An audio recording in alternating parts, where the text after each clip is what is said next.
promise.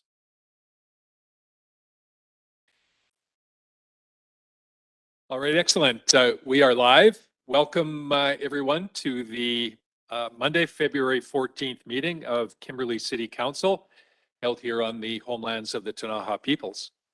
Welcome everybody. Everybody who's watching on YouTube or will be looking at the recorded version, and welcome to Council. Councillor Goodwin is not with us this evening. He is under the weather, unfortunately. So we are left to our devices, the six of us, to deal with all of these awesome items that we have on the meeting this evening. And we do have a relatively packed agenda again this week.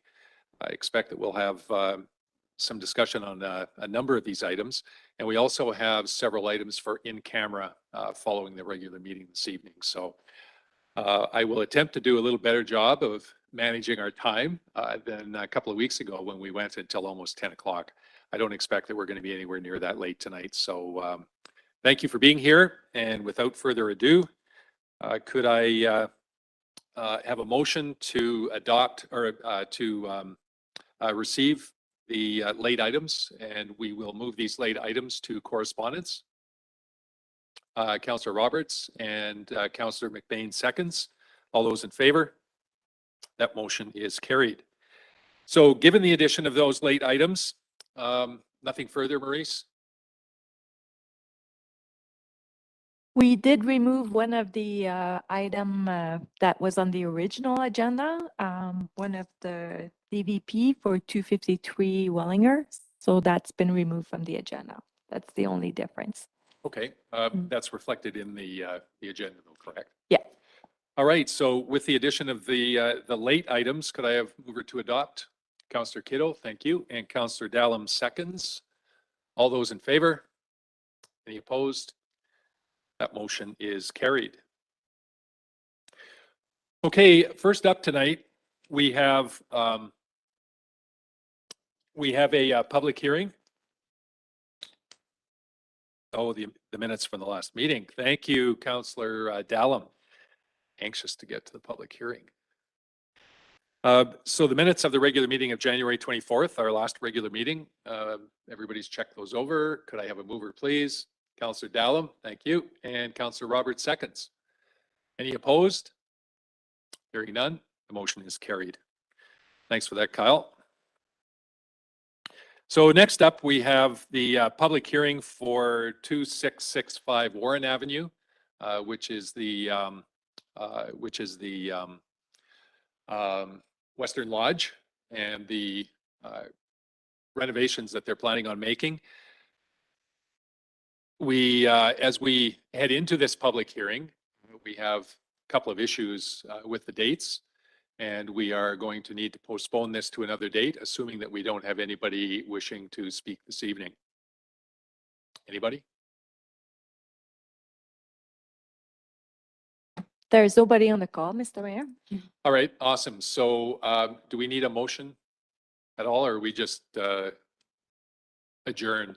We just adjourned. To February 28th. Troy, could you just please confirm to which date we need to adjourn the public hearing?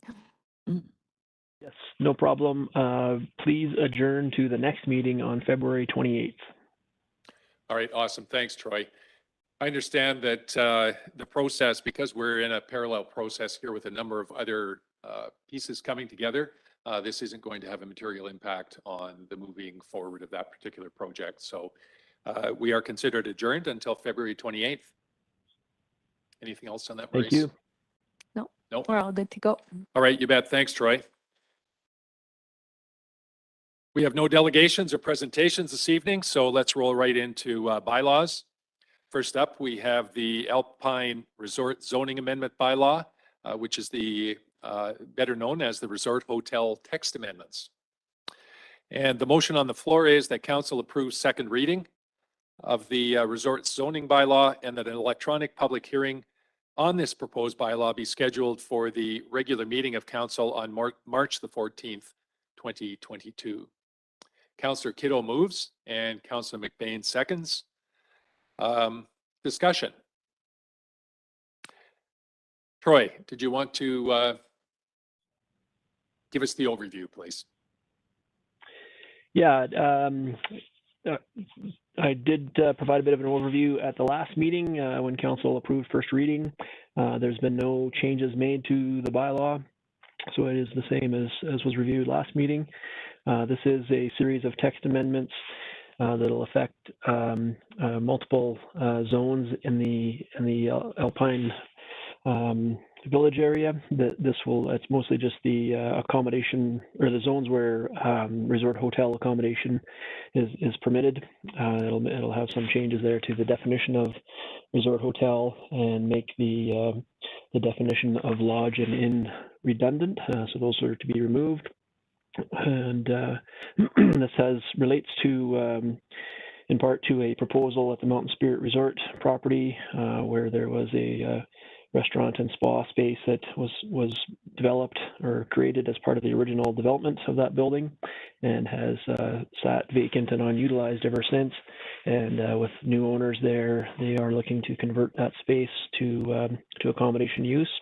And this part of that review requires some amendment to the zoning. And there's some, as mentioned last meeting, a series of amendments that staff are recommending to not only accommodate that proposal, but to address some of the shortfalls in the bylaw that have been identified. So this action tonight will allow us to proceed and prepare for the public hearing and publish notice of that, of the date of the public hearing, and see if there's any feedback. Excellent, Troy. Kind of in the staff report, and also, in a brief conversation you and I had, we talked about the taking out the prescriptive nature of the bylaw. Can you just make a comment on that, please? Yeah, sorry. The prescriptive nature that's in the bylaw now defines the resort hotel use as that it must include some accessory uses like restaurant and lobby space, conference use space, entertainment facility, retail space, and then other sections of the bylaw also requires some prescribed minimum floor areas for those accessory uses.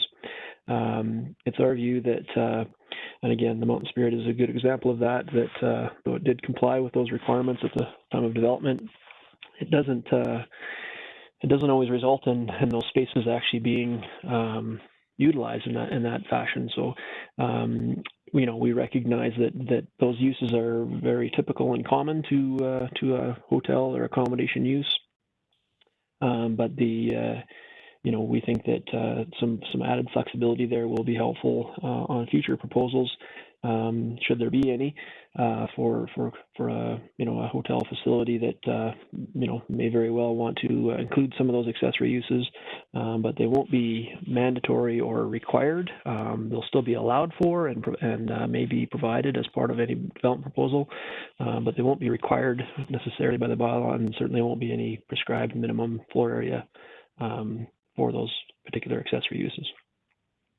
So it's like I said, this series of amendments relates in part to the proposal underway at Mountain Spirit Resort now, but is also in mind to the future if there's additional proposals for accommodation properties, which of course would be subject to development permit review by council in the future, and building permit review and all those other steps.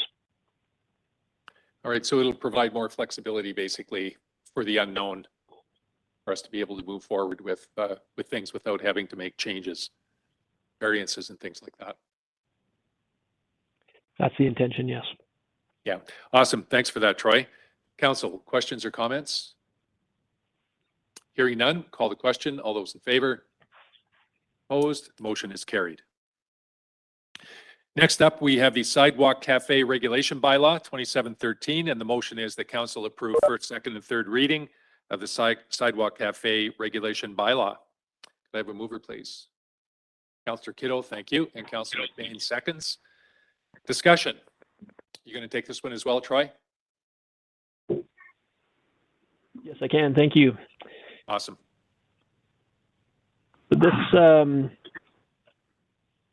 This bylaw is, sorry, I'm getting some feedback there. Not sure You can hear me okay? Yep, go right ahead. Yeah, okay. Sorry about that. Yeah, so the Sidewalk Cafe Regulation Bylaw 2713 is proposed to repeal and replace the current bylaw 2583 that was adopted in 2017. That was put in place to formally establish the rules and regulations for use of streets or portions of streets and sidewalks for sidewalk cafes or sidewalk patio seating areas. And so we're proposing, as we've been working with that current bylaw, we've identified a number of different text amendments that would be helpful for improving clarity and improving enforceability of those requirements. Some parts of that relate to just, again, definitions and phrasing and some of the provisions, and as well as some proposed fee changes there. And I'll just expand on that part a little bit here. The fee changes there actually arise out of some previous discussions with applicants and even I think with council at some previous meetings some time ago. So there's no change proposed to the application fee or the renewal fee, nor is there a change. There's always been, like I said, the application or the renewal fee each year, and then a rental fee of $10 per square meter based on the size of the patio area. We're proposing to keep that and have that continue to apply to seasonal patio areas. The current bylaw or the previous bylaw also allowed for year-round patios within the Plattsville area, but had the same fee or rate of rental fee rate applied to it as a seasonal one. So what we're proposing an increased fee for the year-round patios, and then similarly there had been proposals previously, although I don't think we have any underway right now, but there's some similar patio areas that they have obtained a license or applied for a license to kind of isolate an area for their patio, but they actually chose to want to remove their patio furniture, their seating, their tables, and bring those inside every evening at the close of business day. So we recognize that, and again, based on previous requests, it was recognized that there should be a lower rental fee for that. So again, we're proposing a lower rental fee for that. One of the other changes would be to clarify and clearly allow for year-round patios in areas other than only in the Plattsville. We've had at least one proposal from a business that would like to have a year-round Plattsville. Previously, it was approved for a seasonal patio, but would like to kind of extend that to a year-round situation. So these changes will help to accommodate for that. So I think that's the basics of the overview. Attached to the staff report there is the proposed bylaw 2713, and then a version of the current bylaw 2583 showing all of the various text amendments there.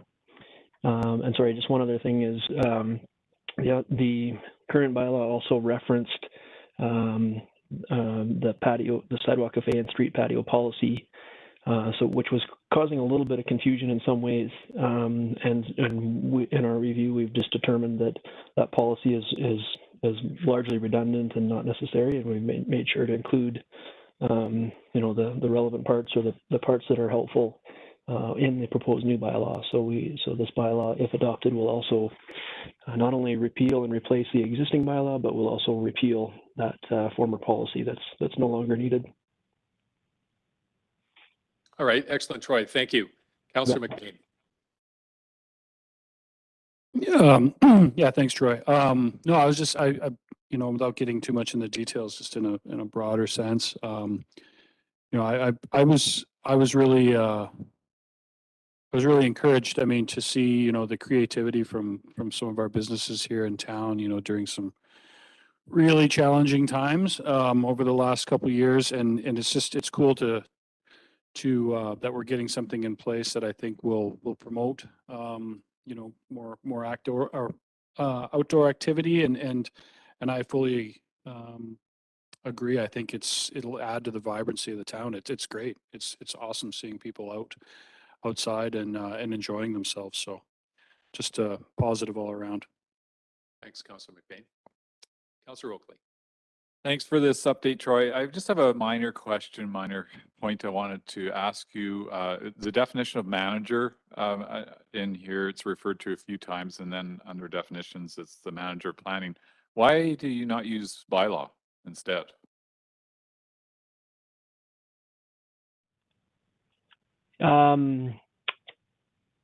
Good question.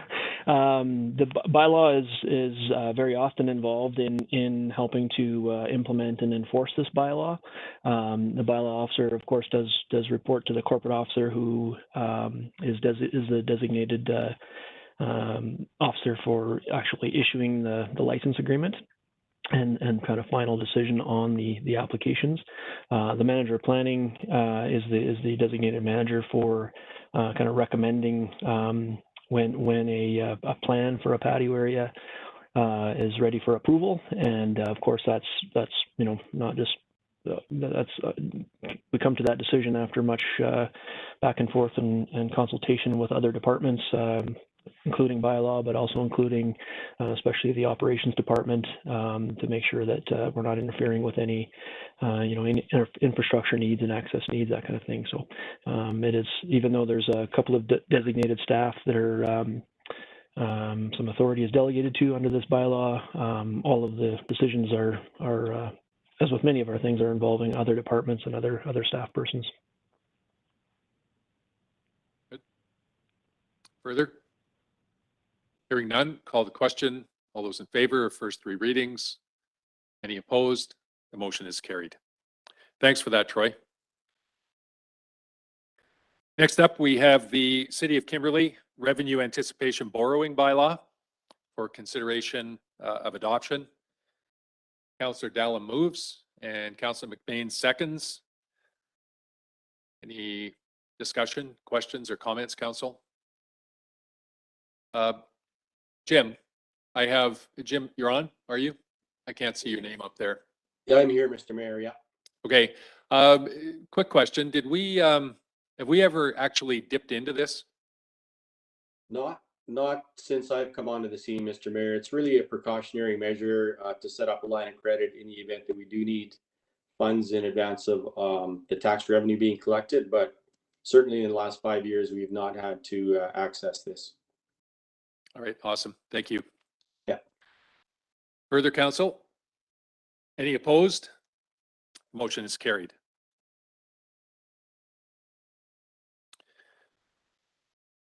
All right, next up, we have a motion that Council approved development variance permit for 400 Stemwinder Drive, which is the rezoning of the commercial spaces into tourism accommodation.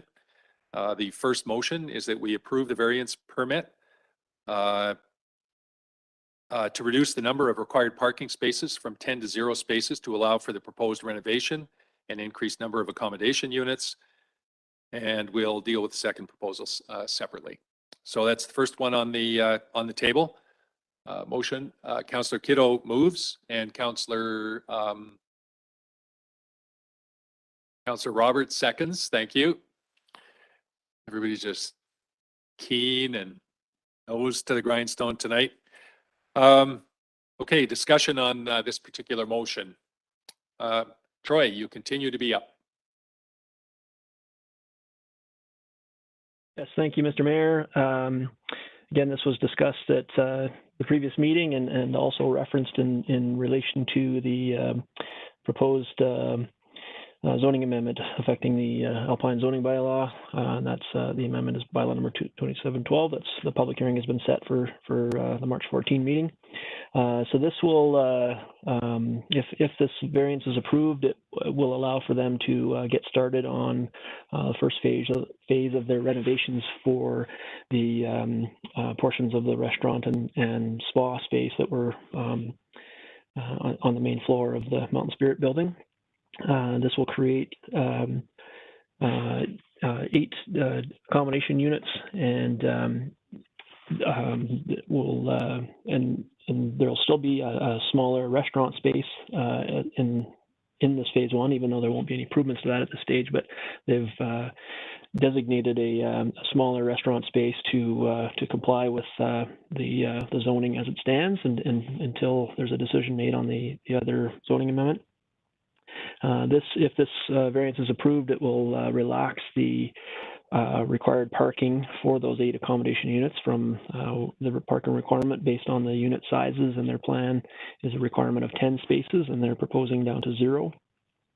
And the main reasons for that, of course, are that with the way that property was developed, there's no ability to add any more parking on site. There is a large underground parkade below the building that is maxed out and was sized accordingly to the existing building and the number of accommodation units in there. When that building was approved, there was a council previously, or the previous council approved a variance in conjunction with the approval of that building to allow for the parking that would be triggered by development of the restaurant space and the spa space and those other accessory uses to be provided off-site. And so by this current proposal proposing to renovate those spaces, the variance here would formalize that council is recognizing the relaxation allowed or required to accommodate that renovation to the accommodation units. And I think there's a couple of letters received that are attached to the report, and a few that were received as late items here at the start of the meeting. And I think some of the questions and comments that arise in those really do kind of point out the question at hand for council. And I think the thing to keep in mind for sure is the parking requirement triggered by if those spaces were developed as restaurant and spa use, the parking requirement associated with those is actually greater than the requirement for the tourist accommodation uses. So the original approval allowed for that greater parking requirement to be provided off-site. And obviously with this proposal, there's no ability to provide those 10 spaces on the site. So by default, we're allowing them to be satisfied off-site using either other private lots of the ski hill or on-street parking. And I think the point I'm trying to make here in a long way is the parking requirement triggered by these accommodation units is less than that required by the restaurant and spa space. So in effect, there's a net increase of available parking off-site through that, or put another way, a lesser requirement or lesser demand for parking off-site than would be if the space were developed as originally intended. In our view, none of the comments received from through the notice process raise any points that we feel changes our recommendation here. So we are recommending that council proceed with the variance and allow the relaxation in parking spaces. And then furthermore, as part of the second consideration, to approve the development permit to allow that project to move forward. All right, thanks, Troy. I do have a question with regard to the restaurant. So is the expectation from the developer that a restaurant in fact would go there at some point in the future? Or is that space subject to being modified for further tourist accommodation? Very good question, Mr. Mayor. If the separate zoning amendment is approved and adopted by council, then I think it is their intention to renovate that smaller restaurant space into, I think, at least 2 additional accommodation units. However, it does, until that happens, or even if that bylaw is approved, they still have the option of choosing to create a smaller, restaurant or cafe or other accessory use that is permissible in the zoning, to use that space for any of the permissible accessory uses. So, but it has been their stated intention to further, and that's part of the phase 2 is to further renovate that into additional accommodation units, which, by the way, would actually trigger another smaller variance of at least, I think, a couple more parking spaces. But the proper kind of technical way is to deal with that separately if and when that proposal comes forward. All right, excellent. Thanks for that explanation, Troy. You bet. Council, further questions or comments? Go ahead, Councillor Oakley. Troy, so question off-site. So your definition of off-site is off away from the property that's outlined in yellow in the map. Is that correct?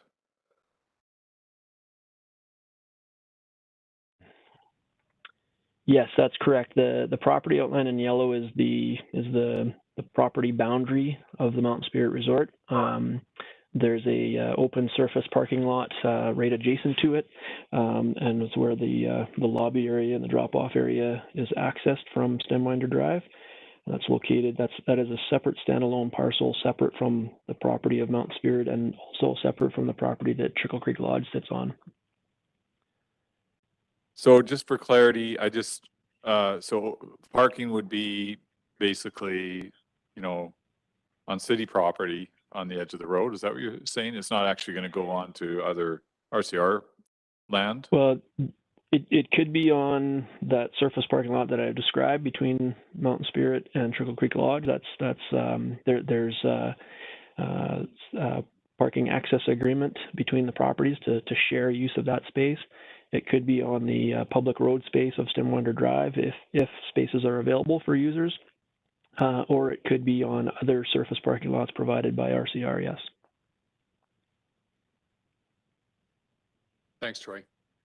You bet. I think one of the comments made in the report that I think is important is that what's happening up there is consistent with downtown accommodation use and parking in the downtown area as well, where we've got the parking lots, and they're basically shared between residential and visitors coming into the plaza. Would that be a fair comment, Troy? Yes, that's very fair. Thank you. Yeah. Okay, anything further? If not, call the question. All those in favor? Any opposed? That motion is carried. The second piece of that is that council approved the development permit to allow the proposed facade improvements associated with the interior renovations to increase the number of accommodation units. Mover, please. Councillor Kiddo, thank you. And Councillor McBain seconds. Do we have any further discussion on this? Hearing none, call the question. All those in favor? That motion is carried.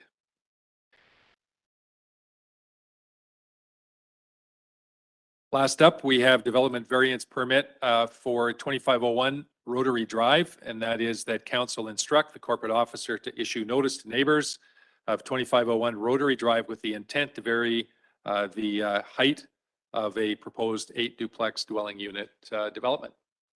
Mover, please. Councillor Oakley, thank you. And Councillor McBain seconds. Go ahead, Troy. Yes, thank you, Mr. Mayor. Just one quick point to clarify. You just mentioned as well in reading the proposed recommendation there, which did reference 8 duplex dwelling units, but actually there should be 10. I think there was a correction that's showing in the kind of the recommended resolution in the agenda, but doesn't come through on the report attachment. So just to clarify that it would be to allow for the construction of 10 duplex dwelling units rather than just 8. Thanks, Troy. Yeah, so council may recall previous development permit and zoning decisions to allow for development of this parcel. There's a fairly long history, I guess, of rezoning and previous development concepts on this property. But the last development permit approved by council did allow for these 10 proposed duplex dwelling units and the other duplex dwellings on kind of the creek side of this parcel. In this go around, the proponent here is proposing a height variance for those last 5 buildings or those last 10 duplex units, and that's driven in large part by their different design than what's been built on the creek side of that development. So those ones were all single story with a full basement and with a large sloping roof design to it. And so the new design for the other duplexes is a no basement, but a 2-story structure. So living area on 2 floors, including a main floor garage, but with a similar or matching roof design to the other buildings. So because of that roof design and the 2 stories below, it's triggering that design to be exceed the maximum permitted building height that's set by the zoning, which is 9.1 meters. And they're proposing to increase that to 10.4 meters to allow for that proposed design. We also note that, so we're recommending that council proceed with giving notice, and we'll gather some feedback to see if there's any comments on that. We just also would clarify for council is that there is a covenant registered against title, which actually stems from way back in 1997, I think is when it was registered, and that was a proposed rezoning by a previous property owner at the time to change the zoning of that property from R1 single family to R3 multiple family. And they wanted to make sure that that the height provision of the 9.1 meters was continued and I guess not varied at the time. In the subsequent rezonings in I guess 2010, that site was rezoned again by a previous owner from the R3 zone to R12, and then again with the current owner or current developer, I guess better way to put it, the R12 zoning was kind of modified or tweaked in 2018. But all along we've made sure to keep the 9.1 meter height limit there. But again, the variance tool is there for proponents and for council and the community to consider relaxation of certain development regulations, and that's where we're at today. So if council gives direction to give notice, we'll do so and report back at a future meeting with any feedback received. And there would, if it seems there's a desire to proceed with that variance, then we'd be recommending that council discharge or release that covenant from title as well, just so that there's no inconsistency or confusion, I guess, between the covenant and the variance. All right, excellent. Thanks for that detailed explanation, Troy. Council, questions or comments? Hearing none, call the question. All those in favor? Any opposed? That motion is carried. Thank you, Troy.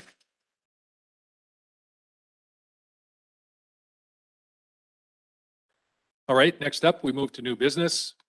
And first item under new business is the Kimberley Youth Action Network, specifically the request for a program extension. The motion on the floor is that council authorize the CAO to execute the 2022-2023 contribution agreement with Columbia Basin Trust in the form attached in the agenda. Councillor McBain moves and Councillor Dallum seconds. Do we have any? This is pretty straightforward. I don't know, Jim, did you want to make any comments? Your report was very clear. It's Pam's report. Oh, is it? She is on the line. Do you want to make any comments, Pam? I don't think so. I think it's pretty straightforward. We've been agent now for 3 years. They've asked for a 1-year extension. It's not all that time consuming, so that's about it. It's enabled a longstanding program to continue here in the community. So that's awesome. Really Council, any questions or comments? Councillor Oakley, go ahead. Thanks for this, Pam. Just one question from me would be the admin, our admin charge. So the city of Kimberley, there's a charge, I think, to administer this. We do. That's administration. yeah. That's still part of it, right? It is. Yeah. Yeah, I think that's the only pushback I received was to try to drop that. Other communities have absorbed that, but I'm not saying that it should be dropped. I think it should still be there. There's a cost to looking after this. Yeah, precisely, Councillor Oakley.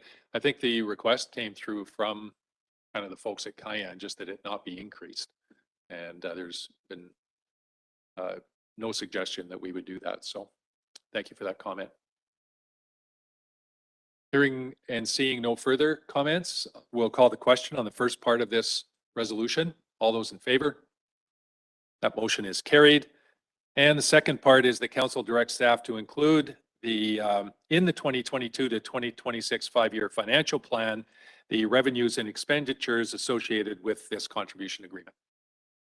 Councillor McBain moves, Councillor Dallum seconds. Any further discussion? Any opposed? Motion is carried. Excellent. Thanks so much, Pam. Thank you. Okay, next up we have a notice of motion that I have brought forward to tonight's meeting with regard to ongoing challenges with higher density and the requirement for modification of building height in instances where that makes sense, particularly for residential accommodation.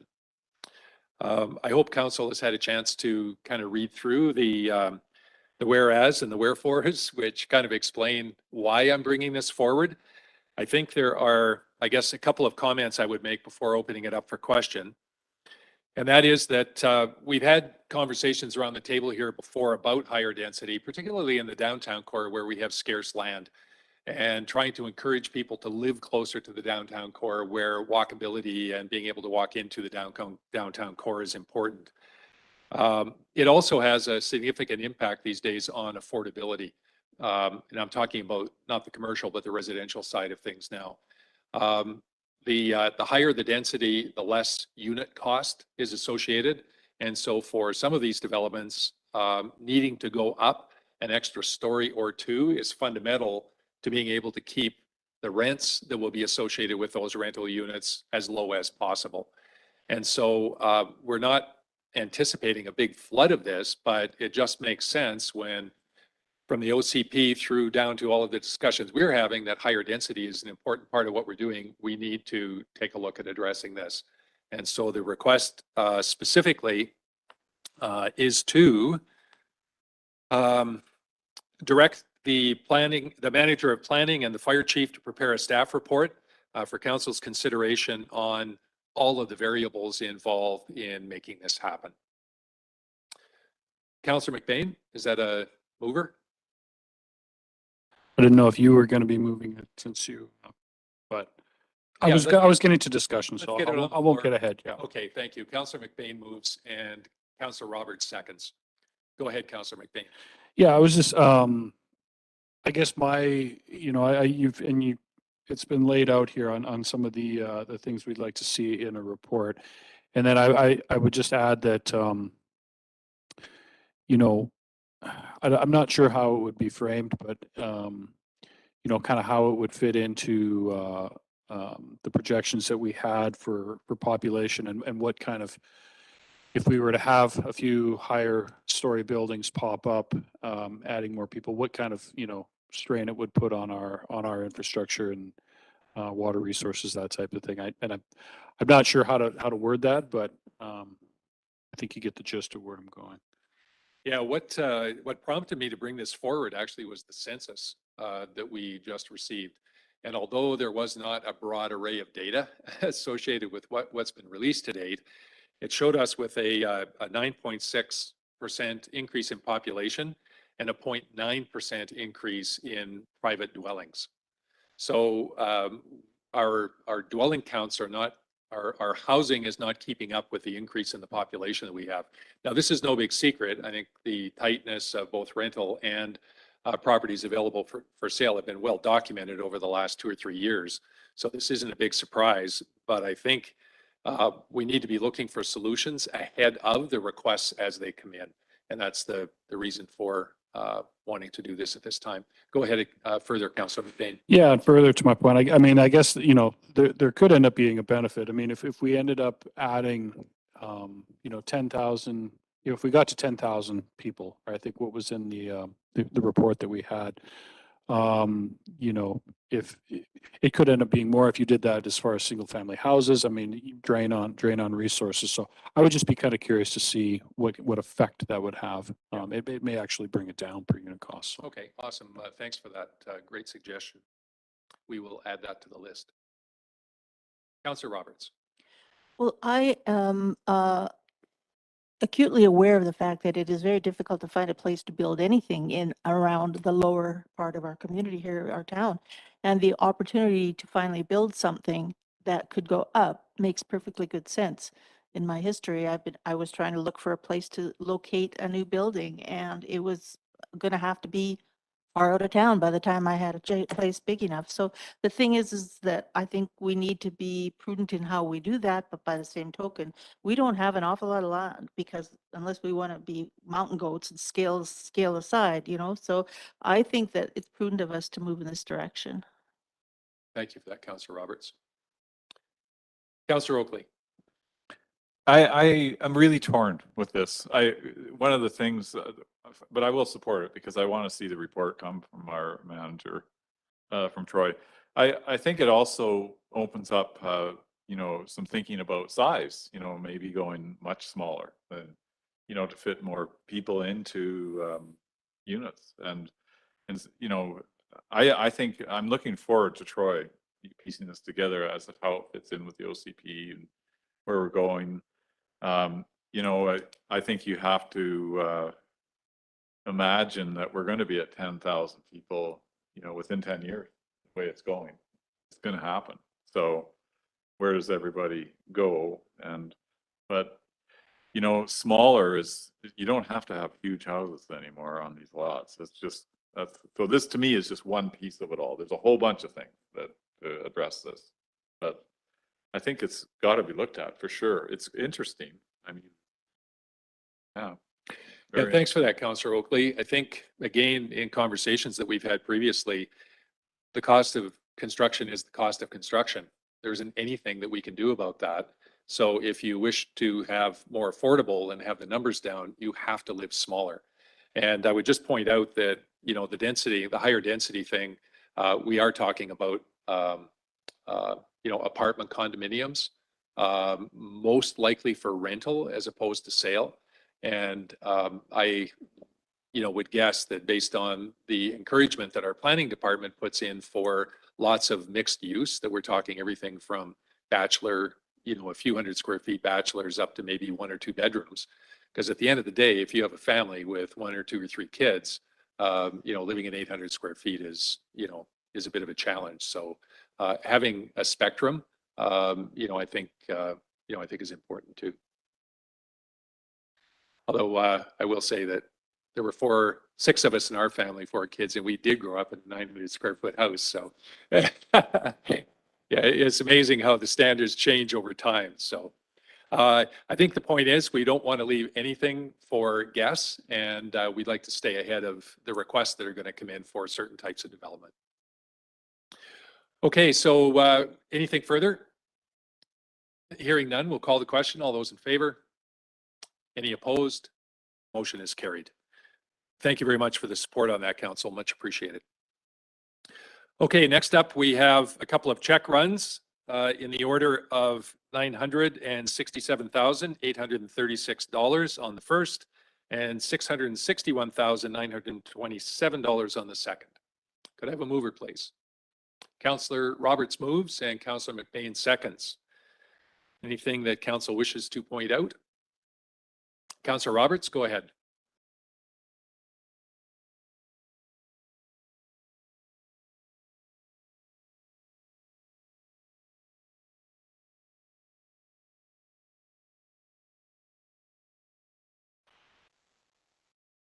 Awesome.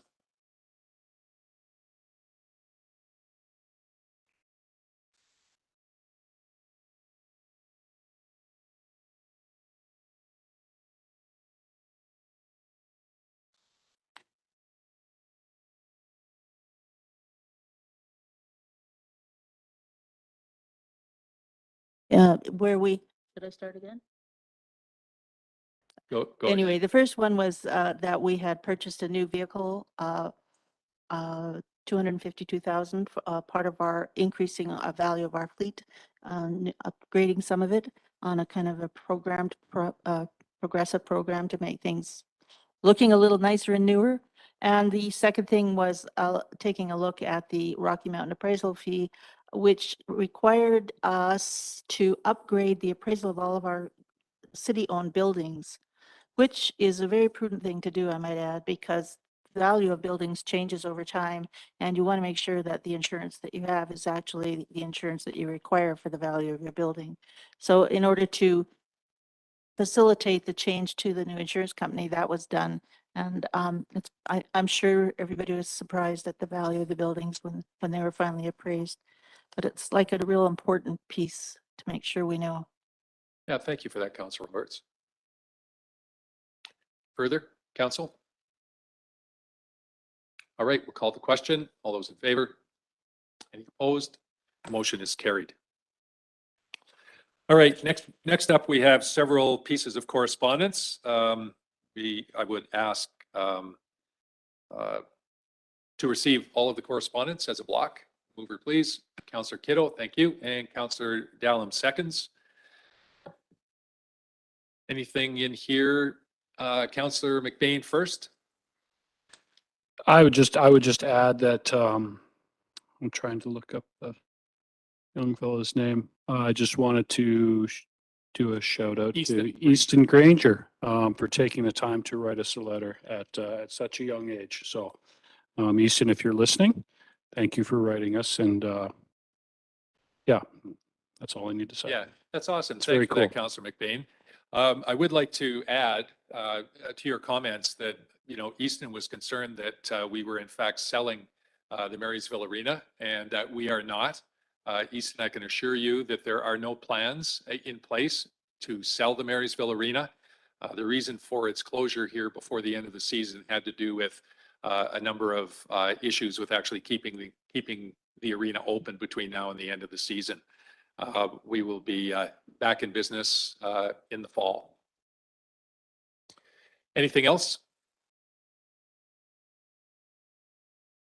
All right, hearing none, approve receipt.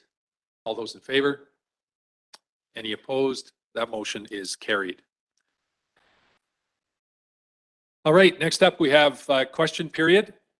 Members of the public who have tuned in this evening may call and ask questions or make comments with regard to content of the meeting this evening.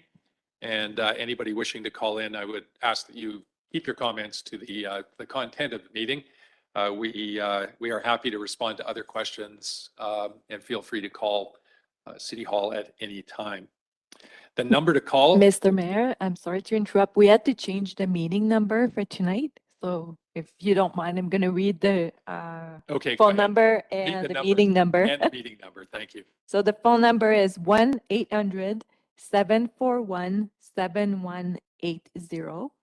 And the meeting number is 2486-111-1523. So the meeting number is 2486-111-1523. And we've also posted it on YouTube for people Okay, that are thanks. watching. And we do have someone that's been on the phone for quite some time. So the person with the phone number ending with 90, I'm gonna unmute you, and if you could please identify yourself. Hi, it's Carson Loskart calling. Hey, Carson, how are you doing? Hey guys, I'm all right. How are you guys? Good, good. Thanks for taking the time to call in. The floor is yours. Sure, thank you. Yeah, I'll quickly introduce myself. I'm a minor hockey coach. Primarily, I'm a Kimberley minor hockey board member and a dad, of course. I spend quite a bit of time in our arenas during the winter, upwards of 20 hours a week some days or some weeks. So the reason I'm calling is the content of the meeting, I guess, is from the correspondence. Sent a letter following the decision last meeting, I think it was, to close the Marysville Arena. And so Easton Huggy Bear Granger and I both kind of have some issues. He's one of the kids I taught, and so I was really happy to hear he wrote a letter. Anyways, yeah, my biggest fear right now is just, and I'll go into a little bit more detail and I'll be brief, but my biggest fear right now is that the council's walking away from that decision in that meeting, feeling like it was the right thing, when I really feel that I'd like to share that I don't think it was. I'll just quickly run through a couple of the issues that I had with it. I just think it was the timing of it, giving us 1 week, that process, as there was no consultation or even an opportunity to solve problems collaboratively, which would have been met with a lot of enthusiasm from users, I'm sure. But there was no real, I mean, once that time passed, we were given 1 week and all these kids were displaced, and we had to scramble and try and find, and honestly, we aren't able to offer them the same level of service that we were before, the same amount of ice time that we were. Following that letter, I got kind of a response that there was going to be some sort of measurable action, even a reading of the letter. I hear just now that the letter was received. I appreciate hearing that it was received, but I have really got very little evidence of any sort of reconsideration or response or action of any sort. So that process really is a little bit frustrating in how small the time frame was and in the lack of communication, I would say. Speaking of communication, the rationale that was publicly communicated that went along with the decision to close it was, I guess, primarily through emails to users, through a bulletin interview with with Scott Somerville, yourself, Don, or Mr. Mayor, you did a CBC interview. And so the driving factor that people received and by email was about the cancellation of tournaments. And like, I understand it's uncontrollable. That was canceled, or that decision was reversed the next day. And that's no fault of council's, of course, but that's just the timing of it. And so that kind of takes that out of it as a reason, right? The lack of certified staff was another one that was kind of shared publicly. And that's actually not true. To operate the Marysville Arena, staff don't need to have that ticket. The ice plant is outside. The amount of ammonia present in the building is not. I think that's the reason that it's just not required of those guys. So the lack of certified staff is also not a reason that would hold up. Underutilization was another reason.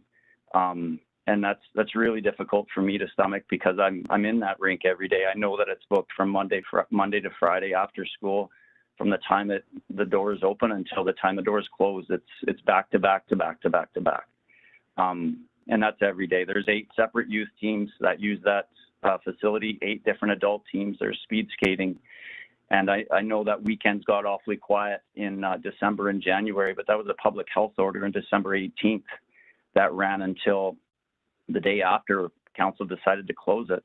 And so, yeah, that stings when those tournaments got canceled. I'm sure that affected the bottom line as far as bookings on weekends and such, but it just ended. And that was a tough one. So I guess the bit about underutilization I'd like to add really quickly is that we actually have more teams than we ever had. Well, in my time, at least, since I've lived in town, we have more teams. We've combined with Cranbrook, and we've combined with the East Kootenay Minor Hockey Association, and are making commitments of ice time to those teams to try and offer a high level of hockey, so kids are going to stay here instead of move away to academies.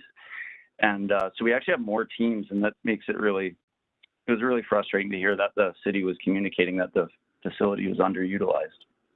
But finally, there was the one reason that you can't really argue with, and that was the COVID-related absences. And truly acknowledge that everyone's experienced that, whether it's a business, an office, and anything like that. I guess my big question there is a 5-week closure the response to potential intermittent staffing shortages? If there were any, is that really the answer? If we'd been communicated with, if we could have had that conversation, that dialogue, 100% people would have been disappointed if the arenas had to be closed because there was no one there to staff it. Short notice, understood. Disappointed for sure, but understood. That seems like the approach that every other facility that I know of in the area and every other business that I know of in the area, they're taking that approach. This was just a really, as I expressed to to Mr. Mayor on a phone call. It's just a real gut punch given the other things going on in the community that this was a choice that we could make. So I guess just to conclude, and I'm happy to talk further if anyone wants to, but it's I just really don't want this to end and go away. I know I don't expect anyone to change their mind. The ring plant's been off for 2 weeks. Nothing's going to change. That doesn't make any sense now. But I really want, and I'm happy to hear that that you said, Mr. Mayor, that we're going to be back to business in the fall. Because I know you've said this, and I know other members of council have said this too, that you guys have acknowledged that we need 2 arenas. It's just really unfortunate that we had this happen at this time.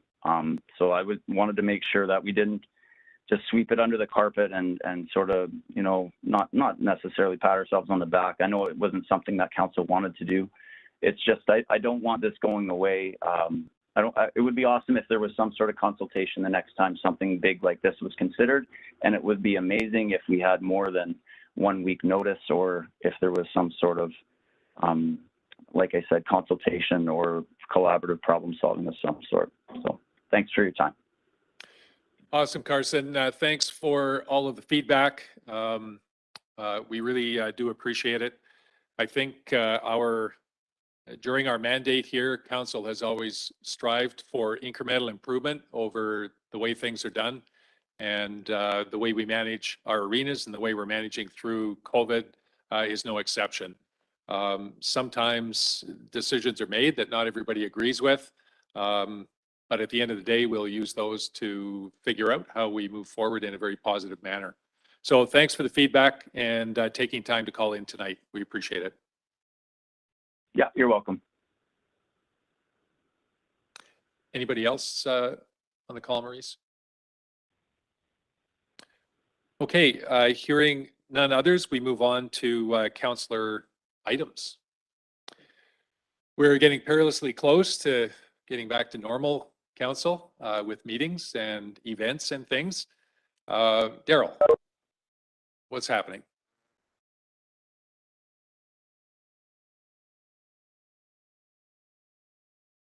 Sorry, involved with the research project from Faculty of Medicine, UBC, and that was very interesting about how a community such as Kimberley can develop resilience, and what is the definition of resilience during a pandemic. Anyway, they're doing a big project on it. A lot of doctors and research folks are involved, and Kimberley is what they're doing it on. Very interesting. Be curious to see what the findings are. Yeah, thanks for that. I participated in that as well. Had an interview. Kimberley is one of the municipalities across the province. We're not the only one, but yeah, we have ended up being a big part of the project for sure. That's it. I'm going through withdrawal this winter in not hearing about the mining railway. Yeah. An AGM or something. Thanks very much, Daryl. Jason. Yeah, I don't have too much. Just a lot of my time in the last 3 weeks was dedicated to working with the library committee. I'm sure everybody knows there's issues there. So yeah, without commenting too further on the details there, that's pretty much where most of my time was going away from council chamber. So I'll just leave it at that. Right. Thank you. Councillor Roberts. Thank you, Mr. Mayor. The only meeting that I've attended since we were here last was with the nature park, the Kimberley Nature Park, and it just hums along really smoothly. They've had lots of volunteers helping out and given some people an opportunity to help with the trail clearing and the trail. There's a word for it and it's escaped me. I'm having a senior moment. Sorry. It's a trail machine, and I guess there's yes, thank you. And there's a machine that somebody has decided that he's excited enough about helping out that he's gone and bought himself a machine so he can help out. So it's nice to see that people in the community that are willing to kind of step up. I know that you know, there's lots of times deadfall and stuff that needs clearing. And people use those trails for more than walking and more than skiing and more than snowshoeing. And it's just fascinating how they keep the nature park alive and well. Thanks for that. Did you want to add to that, Councillor Kiddo? No thanks, but the grooming has been spectacular this winter. A real game changer out there actually for walkers and everyone. It's been really good. But Mr. Mayor, you said meetings getting back to normal. Oh, I wish. I can't wait because I bombed out of a KCDS meeting. I could not log on. I had technical difficulties. It was very embarrassing. So I hope you're able to respond about that meeting, Kyle. Were you there? Thank goodness. Also, the Tourism Kimberley directors meeting was postponed for another month, so something to report in another month's time. And I also took part in the UBC interviews as part of that study, which I thought was interesting, talking about resiliency in our community from a pandemic that's not over yet. So yeah, I think it'll be interesting to do a repeat maybe 6 months down the line, but we'll see how that goes. Thanks. Thanks, Nigel. Kyle. So I, excuse me, I did attend the KCDS meeting. All were in attendance as Nigel bashed his fingers against the technology. So that's continuing well. Just a few loose ends yet, and then it'll be all tied up. The Snow Dog is the grooming machine, and the Kimberley Trail Society has been, as I said last time, looking for funding opportunities to get a second one going in their realm so they can cover even more land since it has been so successful. One thing that they've had as a topic to reiterate with people is to try to continue respecting each other and respecting suggestions on when a trail is closed, and we can avoid basically destroying what's left of the snowpack in poor conditions. So yeah, continue to be kind and just have a little bit of respect for suggestions of avoiding a trail with certain activities at certain times. The other thing coming up is the AGM for Center 64. So anybody that has an interest in potentially being a board member or volunteering their time with the arts in some way or another, or any other board within the community, I'm sure that everyone is happy to have more volunteers. All right, thank you for that. Before we move on, I'll just touch base on a couple of key things that I've been involved in over the last short while.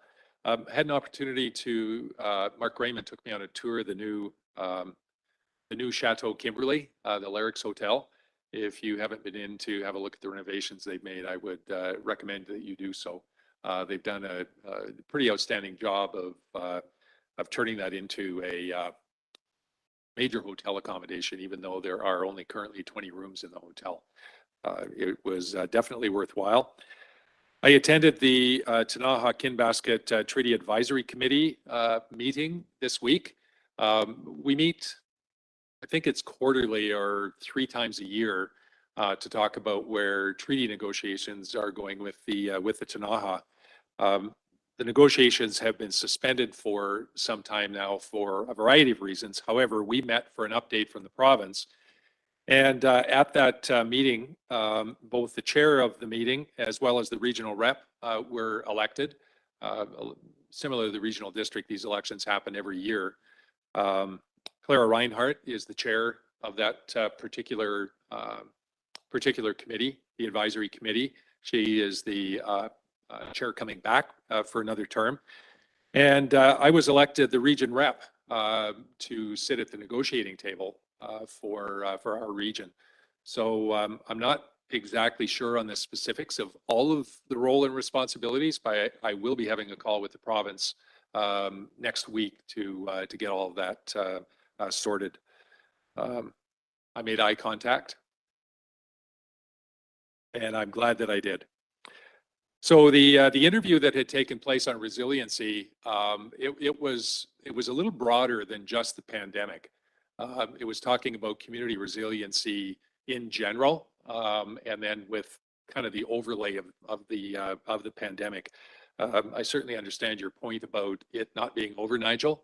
However, the direction that the interview took was pretty broad, and we are going to have another online session here in a couple, March the 7th, I think it is, to just talk about all of the feedback that the committee got across the province. So more to come on that.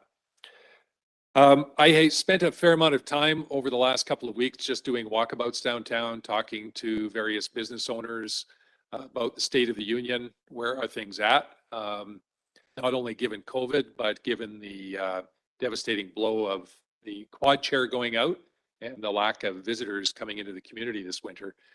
It definitely hasn't been a very pretty sight.